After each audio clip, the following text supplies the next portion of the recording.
Hello and welcome, I'm Thomas Porteous and you're watching NewsX World. Let's take a look at some of the top stories this hour. Israel's Prime Minister Benjamin Netanyahu says his talks with President Trump focused on freeing hostages and eliminating Hamas's military and government capabilities. He insists the job in Gaza is not done yet, but says negotiators are working on a ceasefire as Trump's envoy hopes for a deal this week.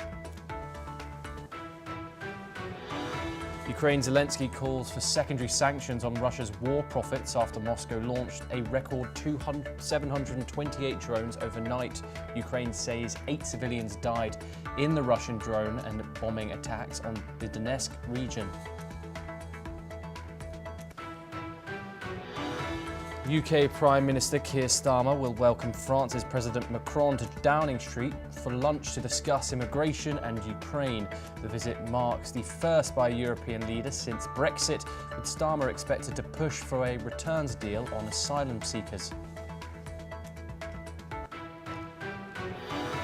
The Kremlin says it remains calm after President Trump called Putin's Ukraine comments lies during their phone calls.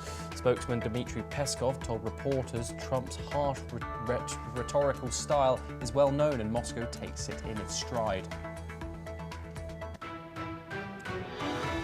Spain's Conservative opposition leader Alberto Núñez Feijóo rejects Prime Minister Pedro Sanchez's attempts to end a damaging corruption scandal. Feijóo accused the socialists of operating like a criminal organisation despite Sanchez's public apology and anti-corruption plan. Taiwan begins its largest military exercises, testing how forces can decentralize command if China strikes first.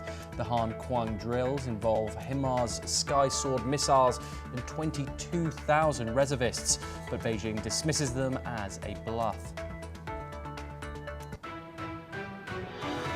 President Trump has officially delayed higher tariffs on US imports, sending warnings to 14 countries, including Japan and South Korea.